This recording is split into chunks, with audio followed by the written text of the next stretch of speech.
Olá, está começando mais um Clipping Eletrônico diretamente pela TV Câmara de São Paulo e hoje os temas do nosso bate-papo são a doação e o transplante de órgãos no Brasil. Para debater esse assunto, ou esses assuntos, meus convidados são a Roberta Cardoso, que é enfermeira do Programa de Transplantes do Núcleo de Captação do Hospital Albert Einstein. Roberta, obrigado pela presença. Eu que agradeço. Também aqui com a gente a Carolina Pimentel, que é médica da equipe de transplante hepático do Hospital Euríclides de Jesus Zerbini. Olá, tudo bem? Obrigada pelo convite, tudo jóia. Prazer é nosso. Também aqui com a gente o Lucídio Rodrigues, que passou por um transplante de coração há 6 meses e vai contar pra gente um pouquinho dessa história. Lucídio, obrigado pela presença também. Sim, obrigado pelo convite, a gente está participando desse programa. Ok. E completando aqui a nossa mesa, o João Herdes, que é diretor técnico do Sistema Estadual de Transplantes da Secretaria de Estado da Saúde. João, obrigado, prazer tê-lo aqui com a gente também. Eu que agradeço aí o convite de estar participando do programa. Obrigado. Bom, vamos lá. Eu acho que a gente podia começar um pouco descrevendo a situação da doação de órgãos no Brasil, né? Falar quais são os principais gargalos, as principais dificuldades, o que a gente já evoluiu, o que precisa ainda evoluir. E para a gente contextualizar um pouquinho esse bate-papo, eu gostaria de ouvir a história do Lucídio, que passou por esse transplante de coração há 6 meses, né? Sim. Conta pra gente então como é que foi desde o começo, quando você ficou sabendo. Você me falou que veio do Piauí, né? Sim, pois é. Eu, em 2016, no início de 2016, eu tive diagnóstico que realmente eu necessitava de um transplante cardíaco, né? E no meu estado realmente não tem essa possibilidade de transplante cardíaco. E aí realmente a gente veio para São Paulo. Eu e minha esposa viemos para São Paulo em busca desse transplante. E graças a Deus, quando viemos em agosto, então foi em novembro, né, dia 11 de novembro, perdão, 17 de novembro, realmente fui contemplado com a vida, na verdade, né? Porque para mim representa a vida, porque realmente eu estava na condição física que já estava internado, né? Dependendo de drogas dobutamina, endovenosas, para realmente sobreviver, tá certo? E graças a Deus deu tudo certo, fiz o transplante em novembro, e aí realmente eu fico um pouco emocionado. Quanto tempo que demorou essa espera pelo transplante? Assim, porque para poder eu entrar na fila, como eu sou de outro estado, eu tinha que estar em São Paulo.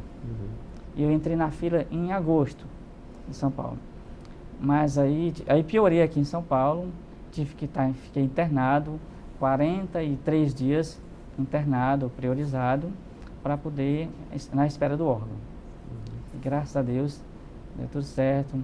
A gente agradece também aqui a família do doador também, que é importante, né, conscientizar, porque realmente a doação de um órgão, para mim, no caso, era a minha vida, representava a minha salvação, representa, né? E também agradecer também a equipe também que me acompanhou e me acompanha até hoje também, a equipe do Albert Einstein, toda a equipe, né, que me acompanha e me acompanhou. E realmente... Bom, o Lucídio, como ele estava explicando aqui, lá onde ele mora, no Piauí, não tinha a condição de transplante cardíaco, não tem. Transplante, né?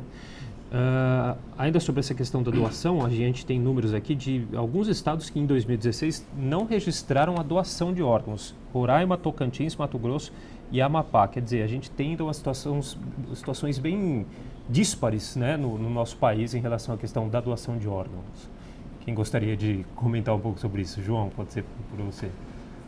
Um pouco disso é porque são estados que não também realizam, né, transplantes, né? Então, existe essa dificuldade em fomentar essa atividade dentro desses estados. Agora, de qualquer forma, o fato de não ter um programa de transplante, né, dentro do estado não significa que eles não possam viabilizar os doadores para o sistema, né? Então, por exemplo, se a gente tivesse mais doadores, por exemplo, em Mato Grosso, né, o estado de São Paulo não teria dificuldade alguma, né, de ir até lá com a equipe de transplante para buscar esses órgãos. Bem como estados vizinhos que realizam também transplantes também poderiam ter a mesma condição de buscar esses órgãos nesses outros estados. O que, logicamente, ajudaria aí a reduzir a nossa lista de espera, né, que chamamos de cadastro técnico. Carolina, quais são os órgãos aí que mais se necessita de ser feito esse transplante e quais são as maiores dificuldades que você acha que são encontradas hoje nessa questão da doação de órgãos no Brasil? No Brasil e no mundo, os 3 órgãos mais transplantados e doados é córnea, rim e fígado nessa sequência. Mas, na verdade, 7 órgãos e tecidos podem ser doados, além de pâncreas, coração, pulmão, medula e ossos. Hoje em dia, no Brasil, existe uma infeliz desproporção do número de pacientes que precisam de órgãos e do número de doadores que são efetivamente tendo seus órgãos captados e doados. Né? Hoje em dia, uma vez comparando o Brasil com o restante do mundo, na última atualização de dados, né, vamos falar anual, né, que foi de 2016, nós temos aproximadamente 14,6 doadores efetivos por milhão, né, de habitantes. E, infelizmente, é um número bem aquém das necessidades, né, esperadas aqui para o país. E, infelizmente, também foi um pouco abaixo daquela esperada para o ano passado, que era de 15,1. Se a gente comparar o sistema de doação do Brasil com outros países, os principais países, né, relacionados à doação, principalmente a Espanha, atinge cifras de 39 doadores por milhão. Então, vê-se aí uma necessidade de muito trabalho que está sendo feito e progressivamente aumentando nos últimos anos, fruto de trabalhos em conjunto das equipes de captação e das secretarias de saúde, né, e de transplante de órgãos, mas a gente ainda está um pouco abaixo da capacidade de responder à demanda crescente de receptores, né? Tem uma outra questão também que a gente percebe, me corrigem se eu estiver errado, me corrijam, uma questão um pouco cultural, né, que parece que o brasileiro, a família do brasileiro é meio avesso a essa questão da doação do órgão, né? Não sei se isso acontece mesmo. Quem se sente mais à vontade de entrar nessa questão? Acho que a Roberta tem uma experiência. Eu acho que isso é uma crença que nós temos, né, de delegar isso para as famílias. Mas se essa família teve uma boa assistência no atendimento enquanto o ente dele estava vivo e houve uma comunicação eficaz, essa família entende que o parente dele está morto e existe a possibilidade de doação, essa crença ela é desmistificada. Então, o que a gente percebe no dia a dia é a dificuldade de entender que está morto e o coração está batendo. E não a dificuldade de doar os órgãos a partir dessa compreensão. Então, muitas vezes a gente delega para a família essa responsabilidade e às vezes a dificuldade maior que a gente tem são com os profissionais de cuidar deste morto. Se eu não me engano, aqui a gente tem dados também, 43% das famílias, parece, de acordo com as últimas pesquisas, se recusam, né, a essa autorização. O que precisa para a pessoa ser uma doadora de órgãos? Se você, até reforçando um pouco esse dado, né, dos 43% de recusas, para um número mais fácil para a população entender, de 10 doadores possíveis, né, apenas 2 a 3 efetivamente doam os órgãos. Então, é uma desproporção muito grande daqueles que podem doar e os que efetivamente irão concluir a doação. E a regra mudou um pouco, né, de 2000 para cá. Antigamente existia uma necessidade de uma documentação sobre a vontade e o desejo de doar partindo da própria pessoa, mas já há algum tempo basta apenas o comunicado da pessoa para a família. E a família, no momento, né, do diagnóstico da chamada morte encefálica, ela tem a autorização, né, e os plenos poderes de definir a doação. Então, não existe nenhuma necessidade de documento, registro em cartório. Antigamente tinha escrito na cédula, né, de identidade, que era doador ou não. Hoje em dia não há mais necessidade disso. E, na verdade, até mesmo aquelas cédulas que têm essa constatação, elas não são utilizadas. Hoje em dia respeita-se a definição da família. Então, comunicando, né, que quer ser um doador, a família acaba por respeitar esse desejo no momento do comunicado. Quais são os órgãos que podem ser doados em vida, só para a gente deixar claro? Existem os doados em vidas mais frequentes é rim, sem dúvida nenhuma. Na verdade, é o órgão que é mais doado e nas últimas estatísticas aumentou muito, né, a doação que a gente chama intervivos, de uma pessoa viva para outra. Fígado também, né, uma parte do fígado pode ser doado e menos frequentemente outros órgãos, né. Pâncreas raramente pode ser doado, mas a gente pode focar bem em fígado e rim como os principais órgãos doados intervivos. E muda alguma coisa na questão da doação feita por familiares? Tanto na questão da fila? Na verdade, o familiar pode doar, segundo, né, de acordo com a lei, né, isso é tudo documentado, né, e regido por leis. Os parentes até 4º grau podem doar sem uma necessidade de uma autorização judicial. Não parentes também pode doar, mas aí sim precisa de uma avaliação judicial e uma autorização. Agora, João, a gente sabe que essa questão da doação de órgãos é um processo ali que é uma briga ali contra o tempo também, né? A questão da logística é muito importante, né? Como que você vê aqui o nosso estado de São Paulo e o Brasil de uma maneira geral nessa questão de logística para fazer esse transplante de órgãos? Uma das grandes dificuldades que nós encontramos hoje aqui no estado de São Paulo é principalmente nos hospitais no interior. Então, a gente tem uma logística muito bem estruturada e muito bem sedimentada na capital, né, onde até mesmo por questões de distância facilitam, né, esse deslocamento da equipe transplantadora. E no interior ela é um pouco diferente, precisa sempre ser construída e melhorada. Basicamente, quando nós temos um diagnóstico de morte cefálica confirmado e cuja família autorizou a doação dos órgãos do seu ente querido, a central de transplantes recebe todas as informações, né, necessárias desse doador, de questões laboratoriais, questões ligadas à infecção e assim por diante, para realizar a distribuição dos órgãos daquele doador.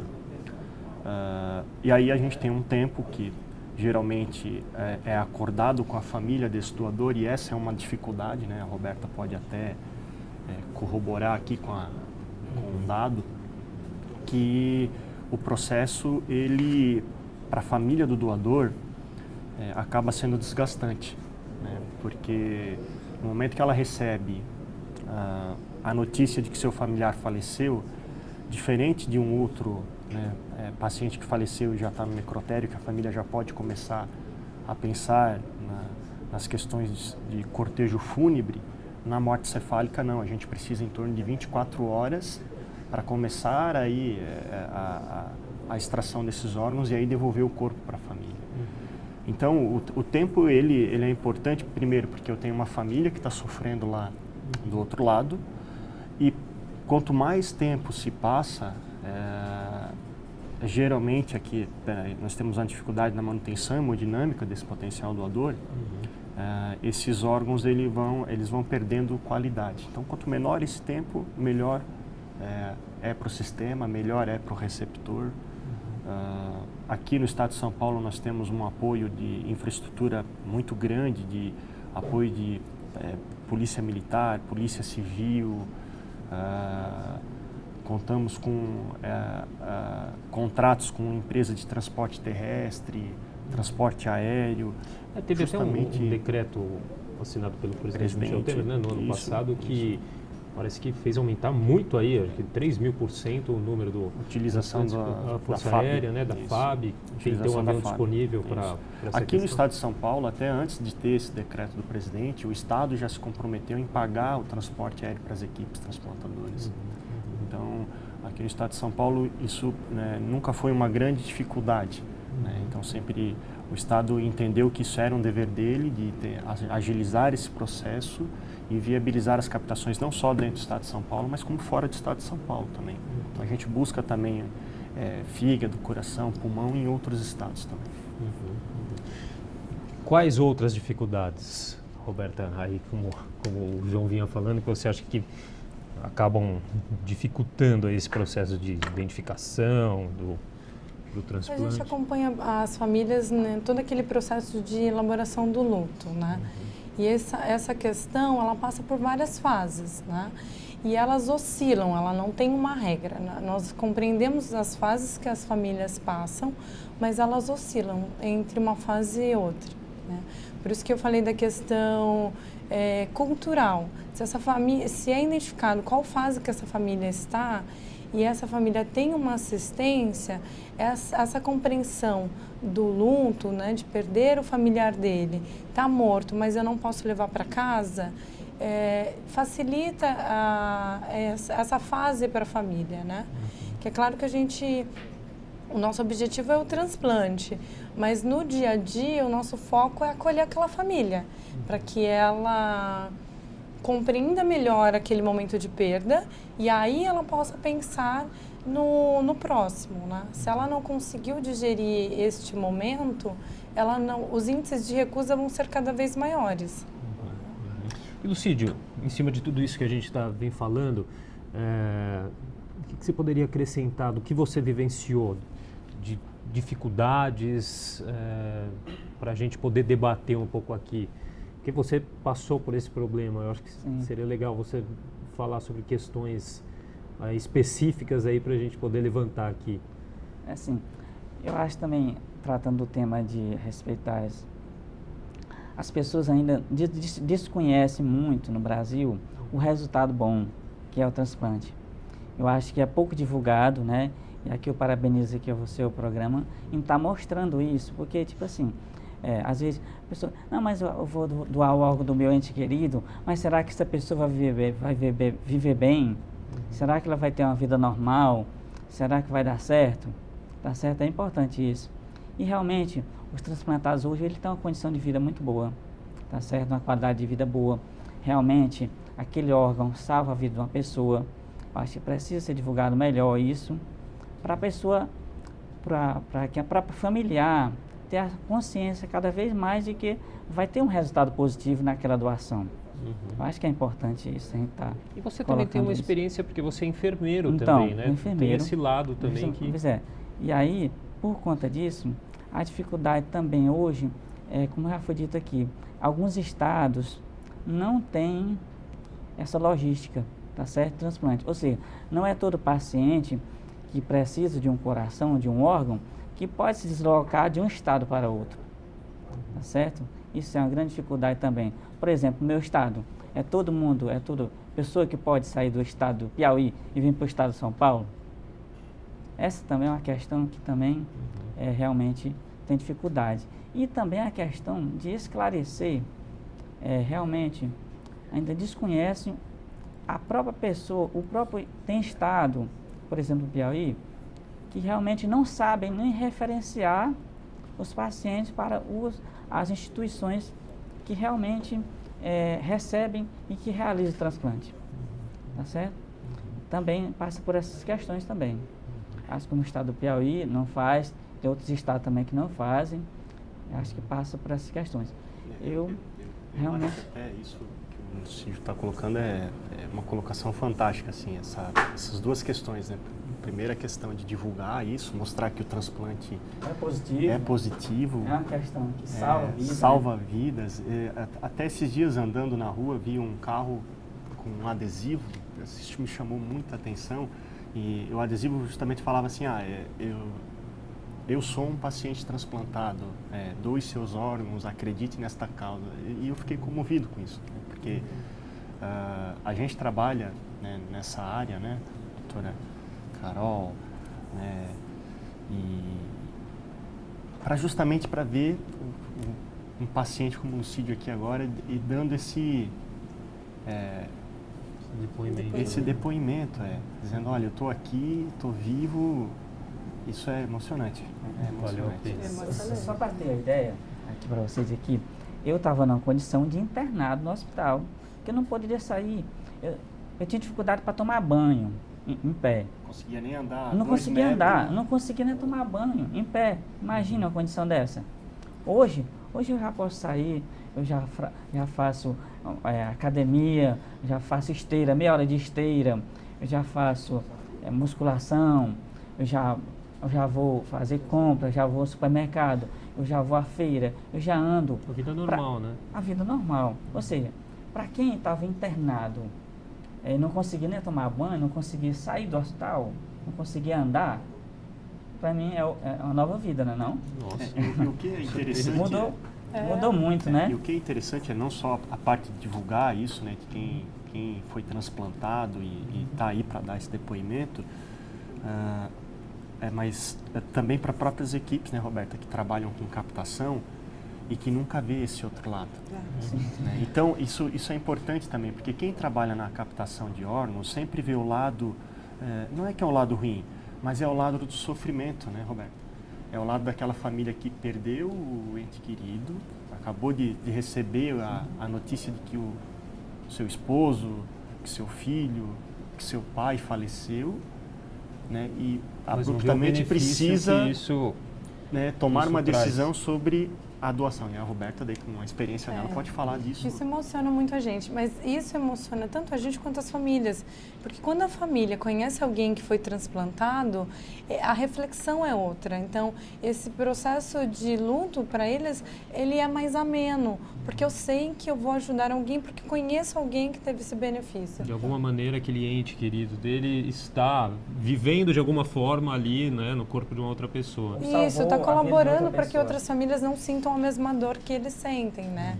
E de fato o que o João disse é verdade, a gente se emociona muito, a gente fica olhando, falando, poxa, é o resultado de um trabalho fantástico, Você né? chegou a ter esse contato com a família do... Não.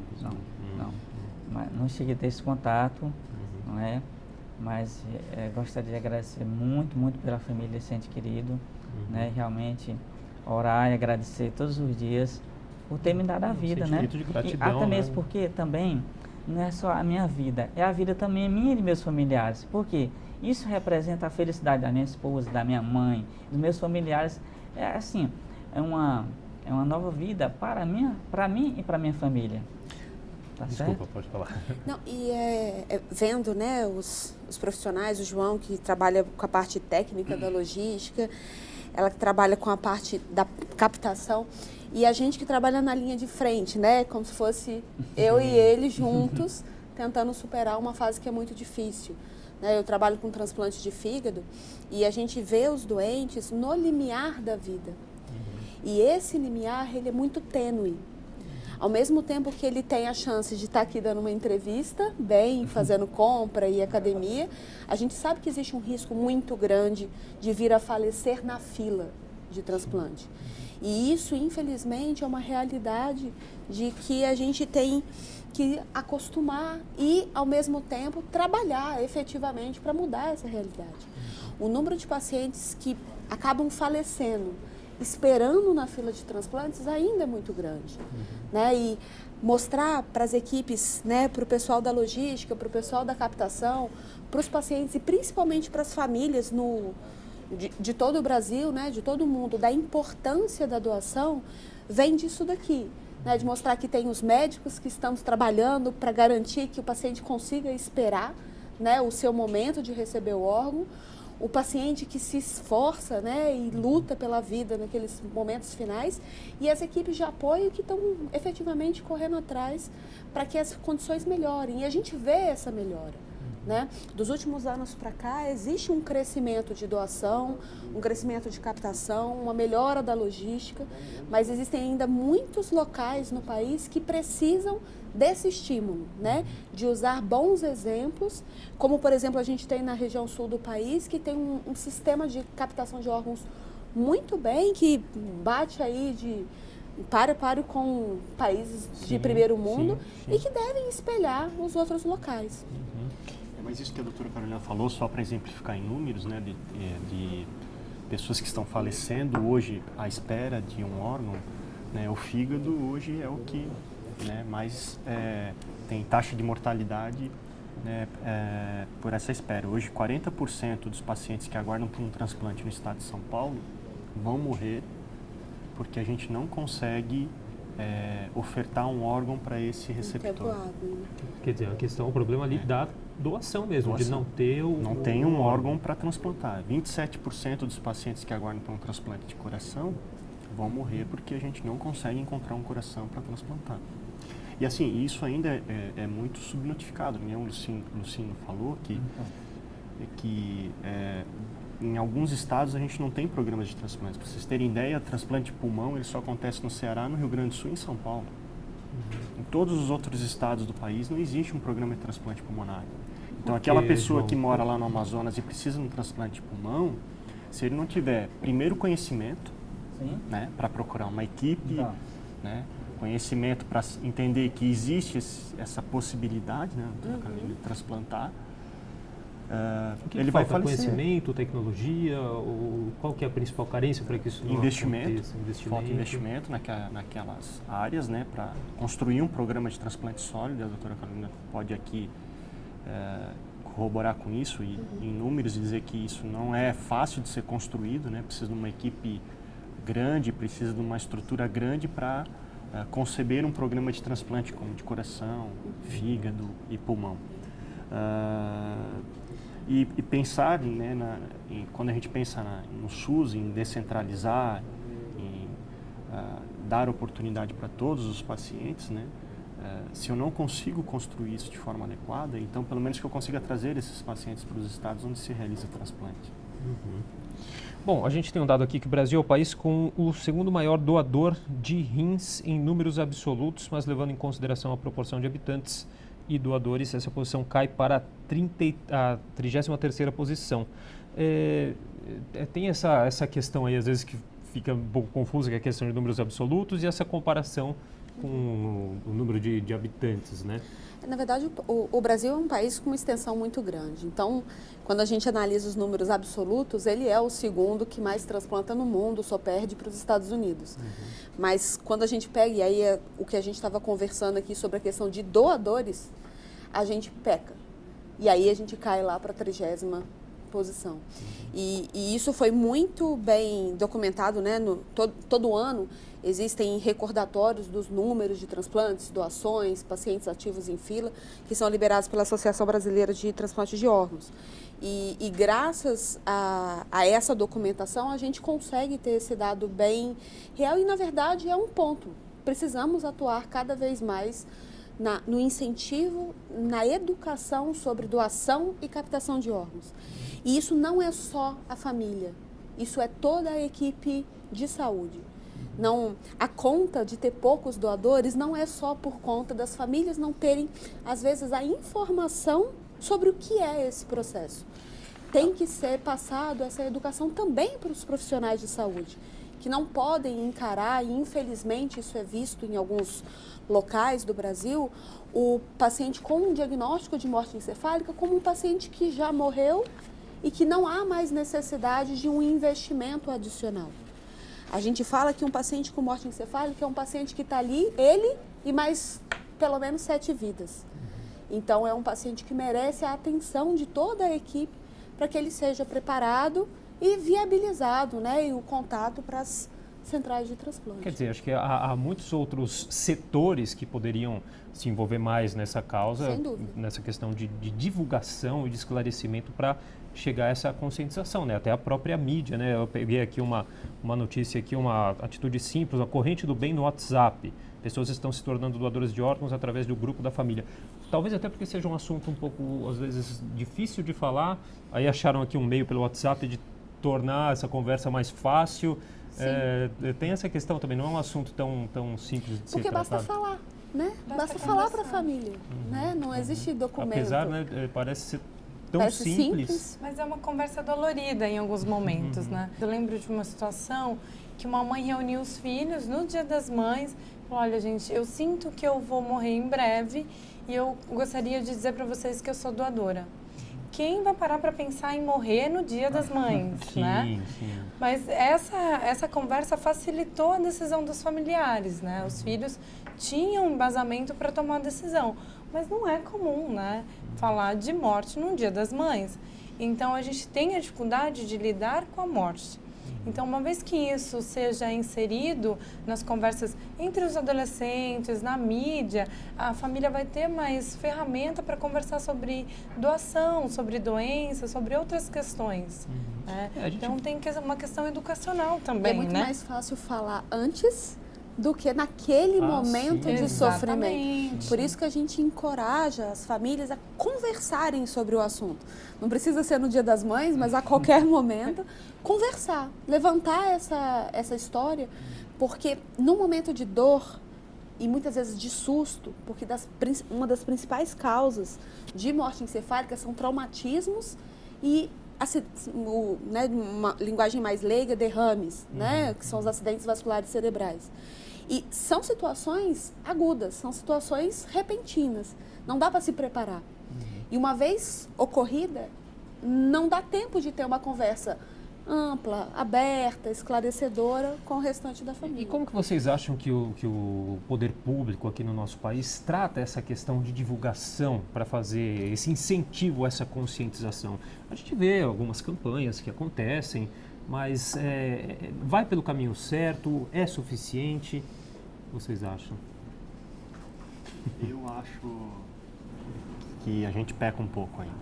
Eu acho que poderíamos tentar envolver mais todas as secretarias e todos os ministérios nisso. Por que eu falo isso? Vamos imaginar que hoje numa graduação de um médico, de um enfermeiro, né, esse assunto não é abordado dentro da própria formação desse profissional.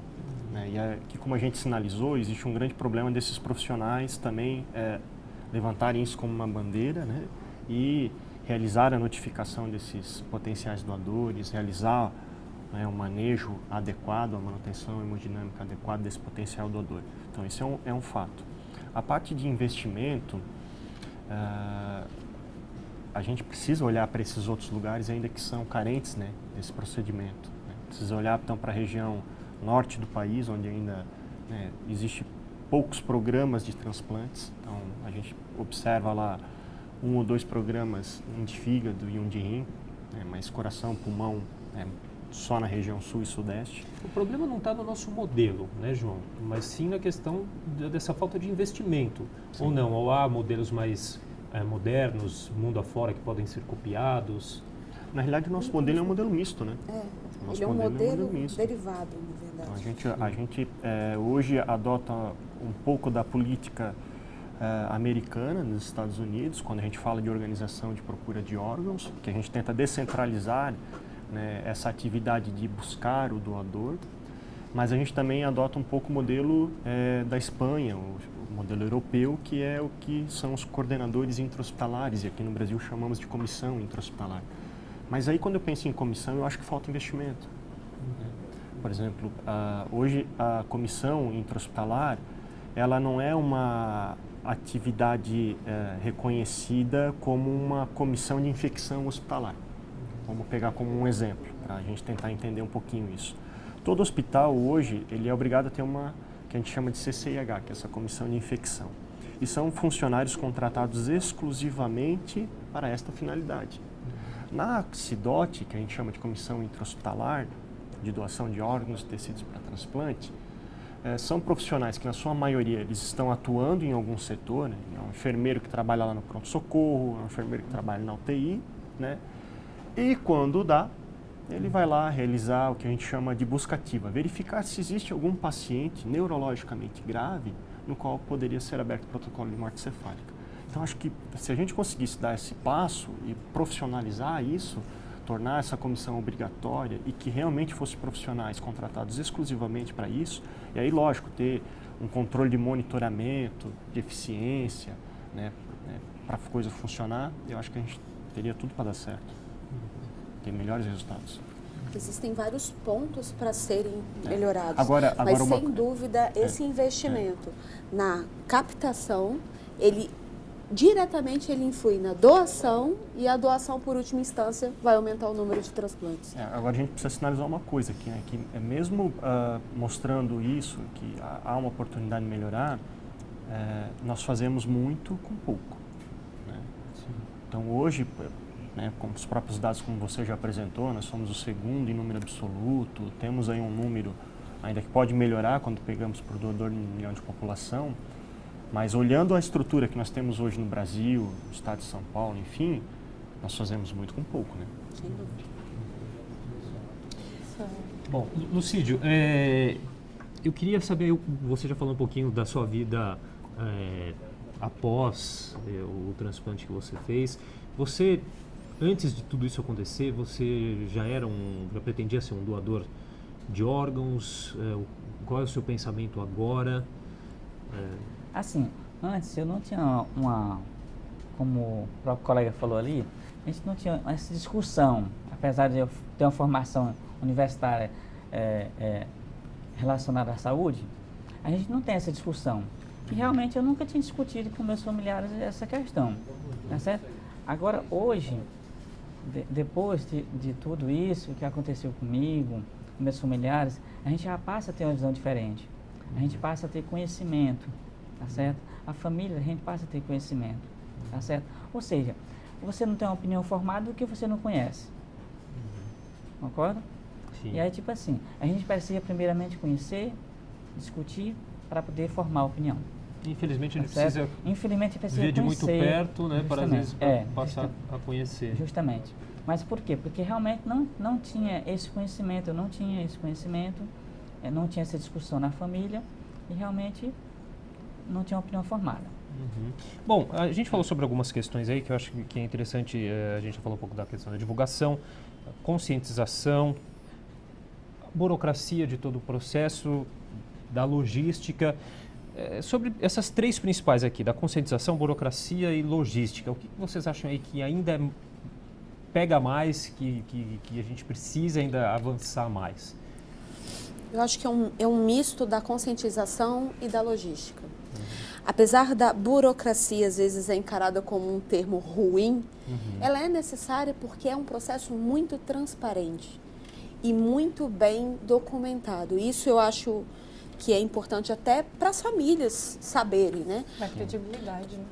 É um processo com uma alta credibilidade, né? Não existe ausência de transparência, os pacientes concorrem de forma igual, não existe diferenciação entre público e privado, entre locais que fazem o transplante, entre hospitais. Isso é importante, às vezes a família pergunta, né? São perguntas, mas e se eu conseguir arranjar alguém? E se eu pagasse? Não existe, né? A fila, ela é única em todo o Brasil, ela é dividida por estados de acordo com o órgão, de acordo com a prioridade do transplante.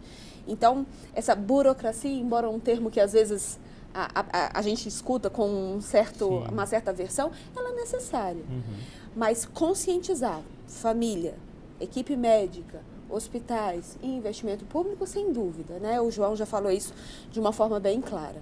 E a logística, ela é fundamental para que esse processo desenrole da forma mais eficiente possível, mais rápida possível e menos dolorosa possível para a família. Porque o quão mais rápido os órgãos serem notificados, ser feita a captação e o corpo devolvido aos familiares de uma forma digna e respeitosa, quanto mais rápido isso for feito, maior vai ser a aceitação também das famílias de que aquele processo ele pode ser encarado como uma parte natural dessa fase. Nosso tempo já está chegando no final, eu aproveito para pedir para você deixar o seu contato, depois eu vou abrir também para os nossos outros participantes fazer as considerações finais e deixar também o contato. Eu acho que vai estar disponível na tela, né, o contato do Hospital de Transplantes, que fiquem à vontade, não só pacientes ou equipes de saúde que precisam ter alguma informação a respeito de transplante ou encaminhamento de pacientes, né, estamos à disposição. João, por favor, as considerações finais. Eu gostaria de lembrar as famílias que estão hoje então nos assistindo que conversem sobre o assunto, sobre doação, mesmo se for para dizer eu não quero ser um doador, mas converse sobre o assunto, discuta isso.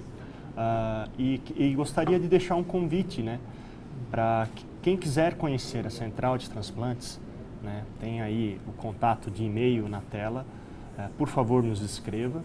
Nós estamos de portas abertas para mostrar que todo o processo que nós realizamos hoje na distribuição dos órgãos de um doador, ele é totalmente transparente, claro e ético. E nós estamos lá para mostrar isso, então, para as famílias que gostariam de observar isso na prática. Tá? Ok, Roberta. Eu queria agradecer a oportunidade de a gente discutir esse assunto, mas porque a mídia leva para casa das pessoas a possibilidade de discutir sobre doação, sobre eu quero ou não doar os órgãos, né? Então, de uma certa forma, a mídia são parceiros da gente quando a gente está falando com a família. O meu contato está no site do Hospital Albert Einstein. A gente tem uma página do Núcleo de Captação, que lá tem perguntas e respostas sobre o processo. E Lucídio, também, a sua consideração final, por gentileza. Inicialmente, gostaria realmente, mais uma vez, agradecer o seu convite. São discussões como essa que vão melhorar o sistema de transplante no Brasil, certamente. Parte dessas discussões. E também aqui agradecer e reforçar o convite do colega ali, que as famílias realmente discutam isso entre si, tá certo?